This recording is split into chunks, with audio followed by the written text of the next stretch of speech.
Sekarang saya jelaskan karena kehilangan atau ketiadaan karunia membedakan roh. Nah, karunia membedakan roh ini sangat bergantung kepada pemahaman Alkitab. Sebagaimana poin pertama yang saya jelaskan kemarin. Ya, sangat bergantung dengan pemahaman Alkitab, pengetahuan Alkitab, ya, yang saudara punya. Tidak ada kebenaran yang saudara pahami, maka butalah saudara membedakan bermacam-macam ide, bermacam-macam pekerjaan roh jahat, yang mana pekerjaan roh kudus, mana ide filsafat yang menyesatkan, mana teologi yang sesat dan benar. Saudara akan buta karena saudara tidak memahami Alkitab. Jadi antara yang pertama, memahami Alkitab, dengan yang kedua, karunia membedakan bermacam-macam roh, mempunyai kaitan yang erat sekali. Saya dapat pastikan 100%. Orang yang tidak memahami Alkitab, tidak memahami ajaran Kristen yang benar, tidak memahami doktrin yang benar, pasti, mutlak, tidak bisa membedakan spirit apa, ide apa, filsafat apa, roh jahat atau roh kudus. Tidak mungkin bisa membedakan. Tidak mungkin bisa membedakan.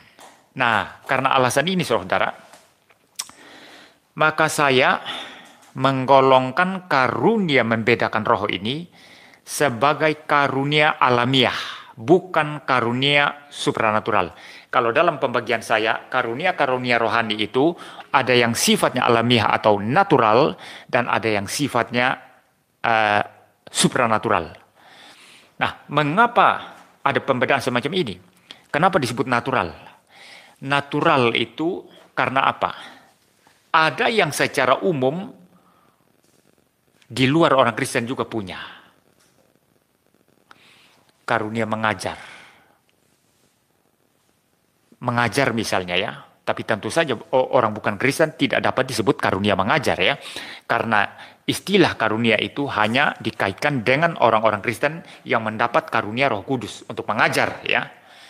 Nah, tapi ada orang non-Kristen mengajar begitu bagus.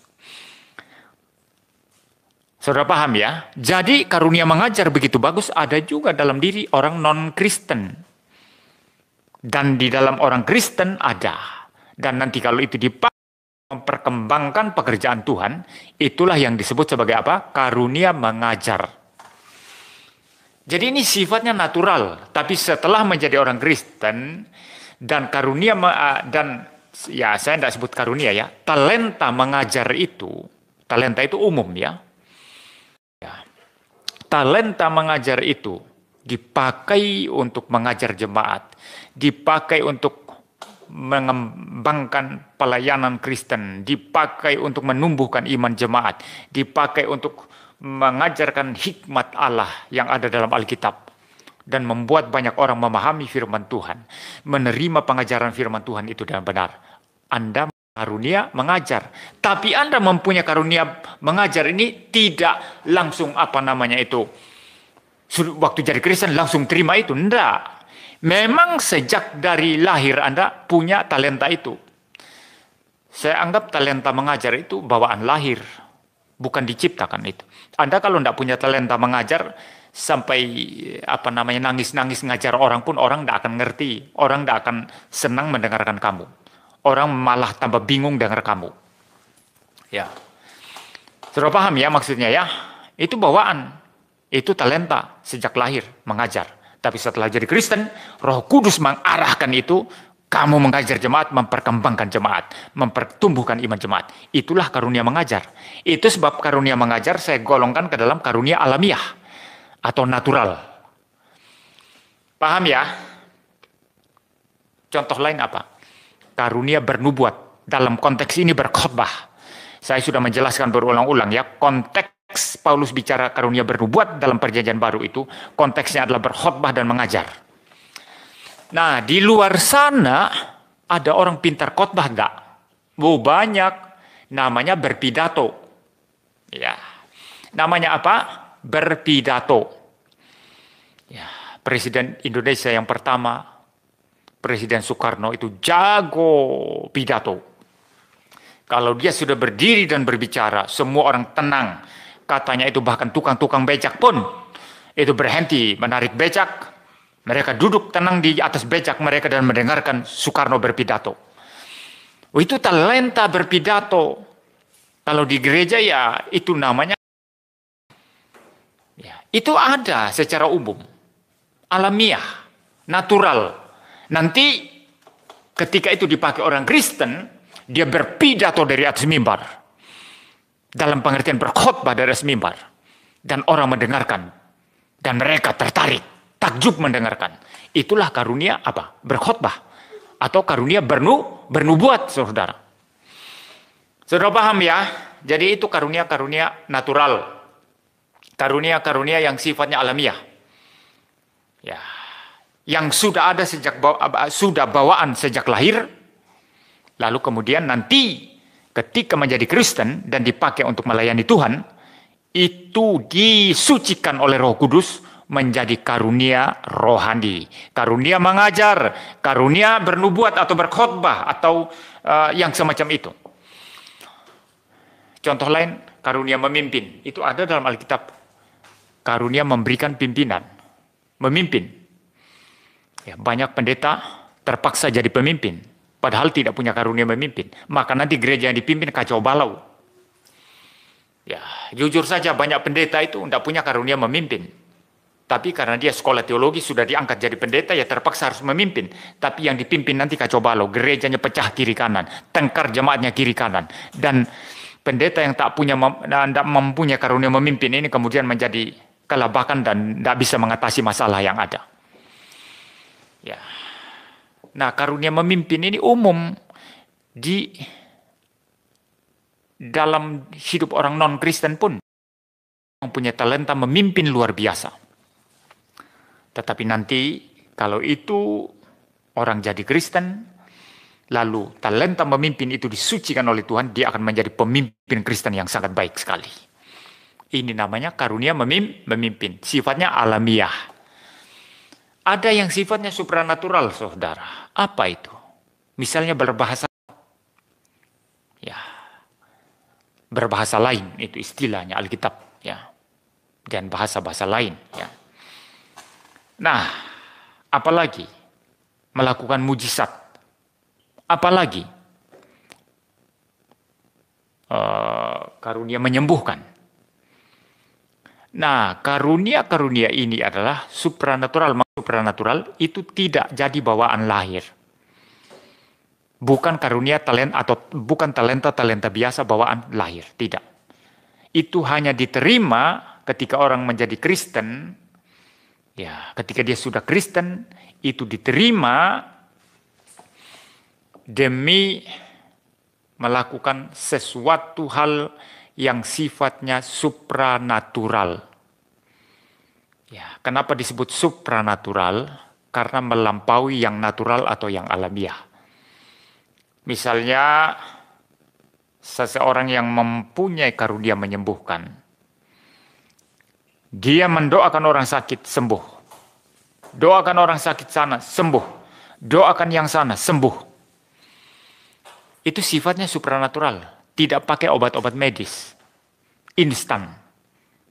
Sifatnya mujizat kesembuhan. Nah, ini sifatnya supraalamiah. Supranatural. Maka saya katakan itu adalah karunia-karunia supranatural.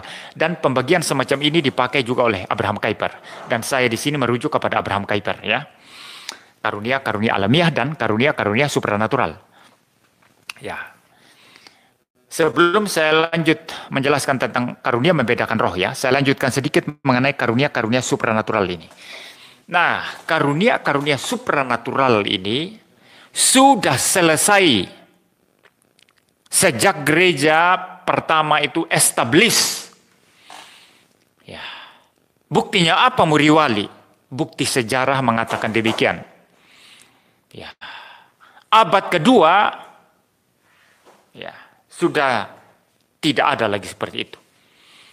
Bahkan di abad-abad pertama akhir itu, ya, itu sudah tidak seramai gereja mula-mula yang dipimpin langsung oleh para rasul. Ketika rasul-rasul sudah banyak dibunuh dan mungkin terakhir yang tersisa pada tahun 90-an Masehi itu hanya Rasul Yohanes, ya, yang di Pulau Patmos ya, dan mati di Pulau Patmos. Maka itu sudah tidak terlalu banyak itu orang bicara. Nah, kapan muncul ini? Muncul pada abad yang kedua kalau saya tidak salah. Yang namanya itu Montanus mengatakan bahwa dia menerima hal-hal supranatural, karunia-karunia supranatural. Dan dia mempunyai dua orang nabiah yang namanya Priscilla dan Maximilla. Ya, Priscilla dan Maximilla yang suka bernubuat dan berbahasa roh bersama-sama dengan Montanus. Dan mereka melakukan hal-hal yang persis sama dengan yang terjadi dalam gerakan-gerakan Pentakosta dan karismatik saat ini. Tapi sejarah gereja mengatakan bahwa Montanisme itu bidat. Itu sejarah gereja. Gereja dalam sejarah, atau lebih tepatnya ya, mengatakan, menilai itu sebagai bidat, sesat. Nah, karunia-karunia yang asli yang mana kalau begitu? Memang sudah tidak muncul, maka sepanjang sejarah gereja sampai abad pertengahan, abad reformasi, itu tidak muncul itu karunia-karunia yang supranatural ini. Maka argumentasi berdasarkan bukti sejarah saja ini memang sejarah menunjukkan bahwa karunia semacam itu sudah selesai seiring dengan establishnya gereja pada abad pertama. Ketika gereja sudah establish dan gereja-gereja mengutus penginjilan ke sana kemari, ya, pergi ke seluruh dunia memberitakan Injil. Seiring dengan pemberitaan Injil terus-menerus dan gereja-gereja itu establish, maka karunia supranatural ini lihat lagi. Ya. Tapi bukan hilang sama sekali, bukan. Nanti saya jelaskan ya. Sabar ya, saya jelaskan nanti. Ya. Jadi saudara, yang saya maksud bukan hilang sama sekali, bukan bukan karunianya, bukan. Tapi kejadian-kejadian yang sama dengan yang terjadi dalam konteks karunia. Nah, maka berdasarkan fakta ini, saudara, teolog reform terutama, misalnya Abraham Kuyper, ya, lalu kemudian juga B.B. Warfield, ya, itu kemudian menyimpulkan bahwa memang ada lagi itu sejak gereja establish. Kalaupun dianggap muncul, itu yang memunculkan itu bidat Montanisme. Tapi di sepanjang sejarah gereja tidak ada lagi. Ya, misalnya bahasa lidah, karunia kesembuhan, mujizat-mujizat yang begitu gampang terjadi seperti di era para rasul, itu sudah tidak ada. Maka mereka menyimpulkan karunia-karunia itu sudah stop, sudah berhenti. Karena gereja sudah established. Terutama Abraham Kuyper mempunyai pandangan bahwa ketika gereja sudah established, maka karunia-karunia supranatural ini sudah stop. Kenapa karunia-karunia supranatural ini sudah stop? Karena itu sebetulnya fungsinya adalah instalasi. Instalasi sekali saja dipasang. Setelah sudah terpasang, maka mereka tidak perlu dipasang berulang-ulang. Sama seperti ketika Anda memasang instalasi listrik di rumah Anda, sekali instalasi listrik itu dipasang, itu tidak perlu ulang-ulang pasang, panggil petugas PLN, pasang listrik setiap hari. Tidak. Sekali terpasang, selama-lamanya terpasang, kecuali ada kerusakan diperbaiki kan. Ya, sekali terpasang, sudah terpasang, tinggal setiap hari kalau mau pakai listrik, Anda tinggal tekan tombol. Tinggal colok sana, colok sini kan. Itu namanya instalasi. Dan karunia-karunia supranatural ini berfungsi sebagai instalasi. Maksudnya apa? Mereka menarik banyak orang. Mengarahkan perhatiannya kepada gereja yang baru berdiri. Ya, seperti ketika Pentakosta terjadi. Rasul-rasul berbahasa lain. Yaitu bahasa-bahasa yang di dalam dunia ini. Bahasa media, Elam, Persia, apalagi itu, bahasa Arab, bahasa Ethiopia, dan lain sebagainya. Asia, Pamfilia, Frigia, dan lain sebagainya. Lalu orang-orang melihat, ada yang bilang, Alkitab berkata ada yang takjub, terheran-heran, tapi ada juga yang bilang mereka ini mabuk oleh anggur manis. Tapi ini menarik semua orang melihat. Setelah semua orang melihat, bangkitlah Petrus dan berkhotbah. Sekali khotbah 3.000 orang bertobat. Gereja langsung besar jumlahnya. 3.000 orang bertobat. Dan Tuhan terus menambahkan jumlah mereka. Dan pada masa-masa itu mujizat-mujizat sangat sering terjadi, ya. Karunia-karunia supranatural ini sangat sering terjadi untuk semakin menarik orang melihat pekerjaan Injil. Lalu mereka mendengar berita Injil, mereka bertobat. Tapi lama-kelamaan gereja sudah established, sudah besar, maka yang paling dibutuhkan bukan karunia-karunia supranatural itu. Ya, yang bisa saja memiringkan perhatian orang dari Injil yang sejati. Kalau terlalu sering terjadi mujizat terus-menerus, maka orang hanya cari mujizat dan tidak mencari Injil, tidak mencari firman Tuhan, tidak berfokus kepada Kristus yang mati dan bangkit. Ya, saudara paham ya bahayanya supranatural itu, karunia-karunia supranatural. Ya, di zaman Tuhan Yesus pun sama. Mujizat, efek sampingnya ada. Orang cari-cari Tuhan Yesus. Ya. Tapi Tuhan Yesus tegur mereka. Kamu cari-cari aku bukan karena mau mencari aku, tapi karena roti kamu makan. Hasil mujizat. Ya. Mereka cari Yesus hanya karena mujizat makan roti gratis. Ini bahaya sekali. Nah, dengan alasan ini, setelah gereja sudah established, fungsi karunia-karunia supranatural ini sebagai instalasi sudah selesai, maka sebagai karunia rohani, karunia-karunia berbahasa roh, mujizat, ya, kesembuhan, dan yang semacam itu sudah stop. Ini penjelasan reform khusus Abraham Kuyper. Saya kira B.B. Warfield pun mempunyai penjelasan yang mirip-mirip sama. Ya, hampir-hampir sama lah. Nah, pertanyaannya, kalau begitu mujizat masih terjadi apa enggak? Reform tidak menyangkal. Mujizat masih bisa terjadi. Sekarang mujizat masih bisa terjadi, masih bisa terjadi. Kenapa enggak bisa? Ya. Ya, bahasa roh, bahasa-bahasa lain bisa enggak terjadi? Tetap masih bisa. Ya, kenapa enggak bisa? Kalau seorang pendeta berdoa, atau jangan pendeta, jemaat biasa berdoa, mendoakan orang sakit, masih bisa terjadi kesembuhan enggak? Mujizat kesembuhan. Bisa. Ya, reform tidak menyangkal itu. Tapi semua itu tidak terjadi dalam konteks karunia-karunia supranatural tadi. Paham ya? Kalau sekarang ini terjadi mujizat kesembuhan, kalau sekarang ini ada orang yang ternyata berbahasa lidah yang asli, bukan palsu sikira beraba ya, bukan. Oh, itu sikira beraba itu palsu itu. Ya. Bahasa lidah yang asli. Ya, kesembuhan yang asli.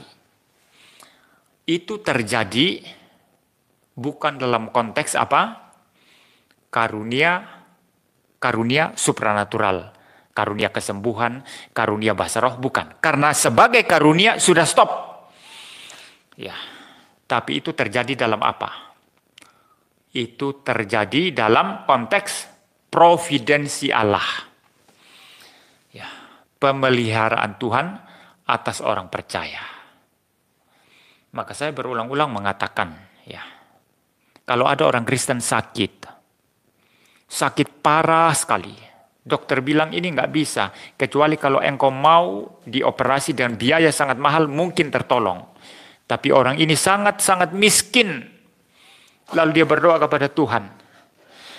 Tuhan, saya belum mau mati Tuhan. Saya masih ingin hidup Tuhan.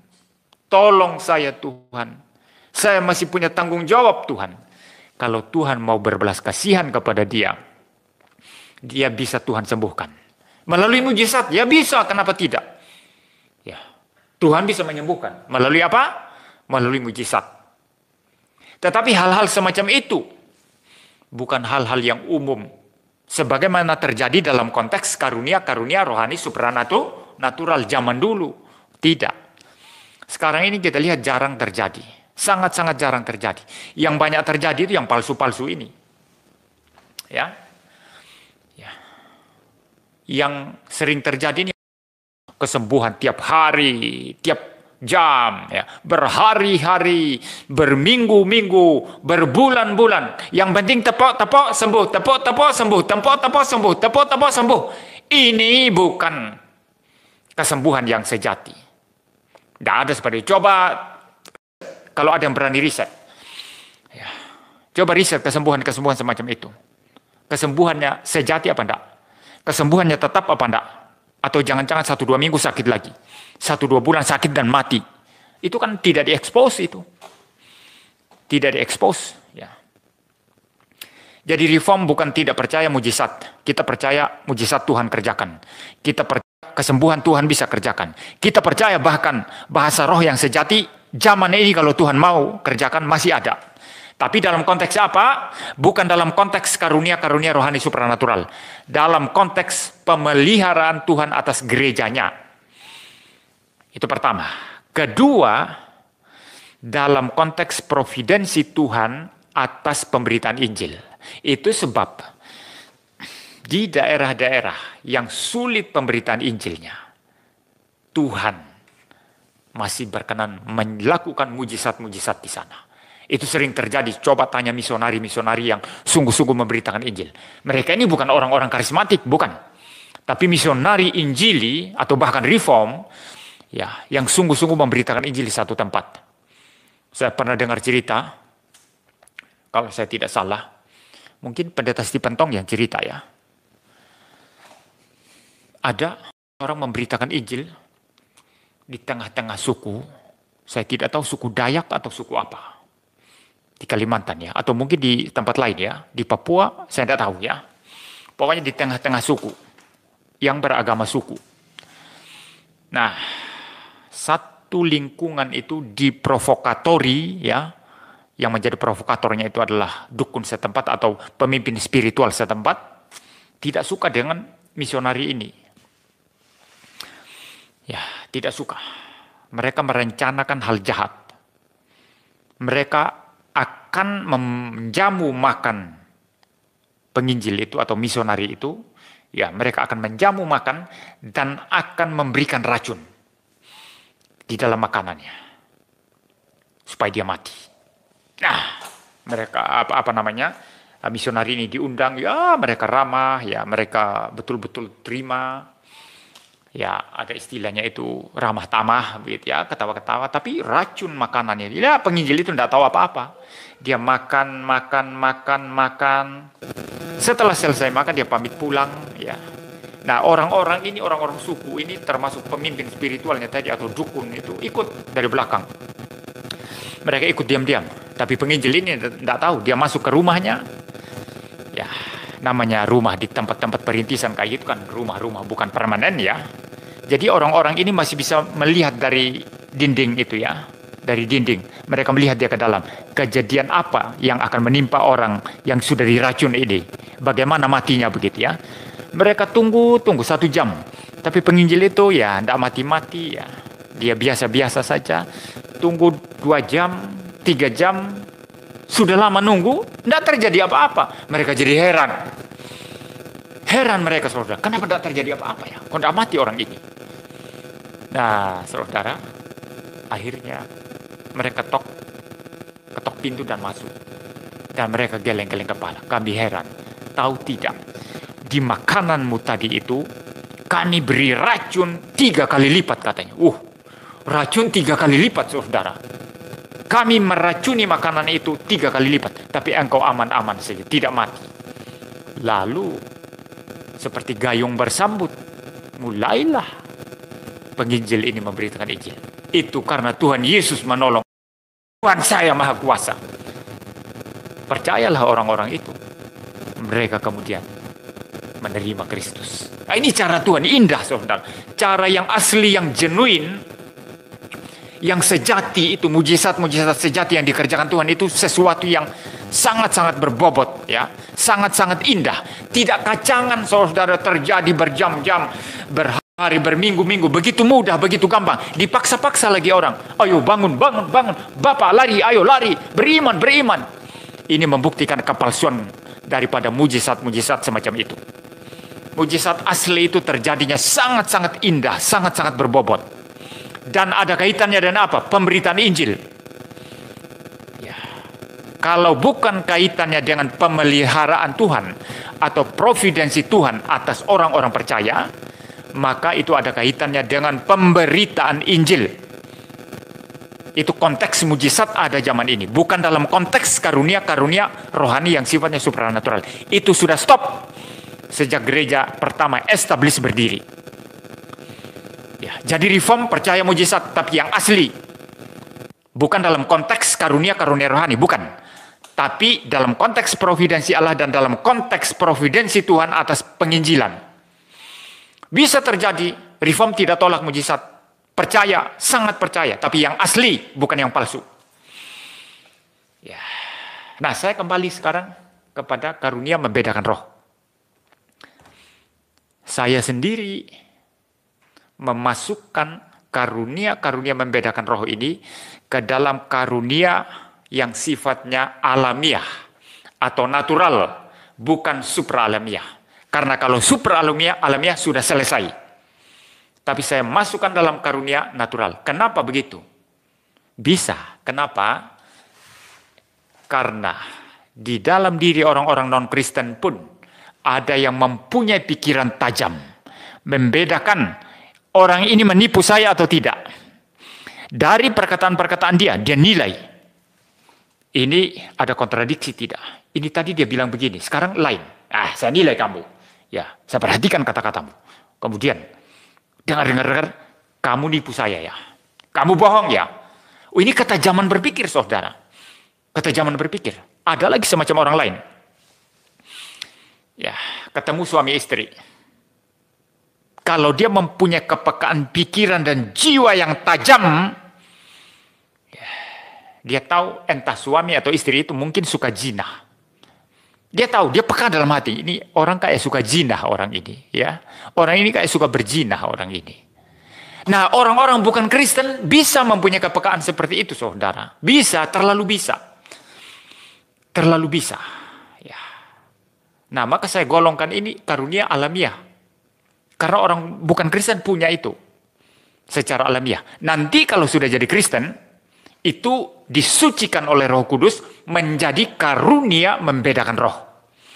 Karunia membedakan pekerjaan Tuhan mana, pekerjaan setan mana.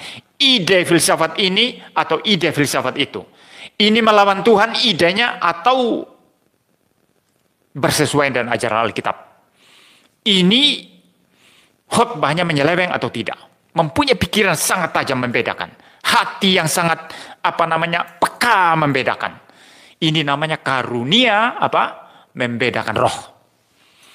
Ya. Karunia membedakan roh. Ya. Saya dalam konteks tertentu saya berani berkata, saya punya itu. Makanya kalau saya bicara sama orang, ada orang bermasalah atau ya saya teliti-teliti, saya dengarkan dari kedua belah pihak, saya tahu yang nipu mana, yang kesaksiannya palsu itu mana. Itu semua saudara, termasuk rasionalitas ya, itu berperan, ketajaman berpikir ya, bagaimana melihat kontradiksi yang ada, ketajaman hati nurani ya, melihat membaca gerak-gerik dan ini semua kompleks saudara. Jadi tidak segampang itu misalnya model Peter Wagner yang mengajarkan pemetaan rohani. Membedakan roh Rongkolave kah atau roh Nyi Roro Kidul kah atau roh ini yang lagi viral film ya ini sekarang berdasarkan itu tulisan di Facebook atau di mana itu sekitar 1-2 tahun lalu ya itu KKN di Desa Penari ya KKN di Desa Penari ya itu ada ratu ular yang namanya Badarawuhi, begitu ya.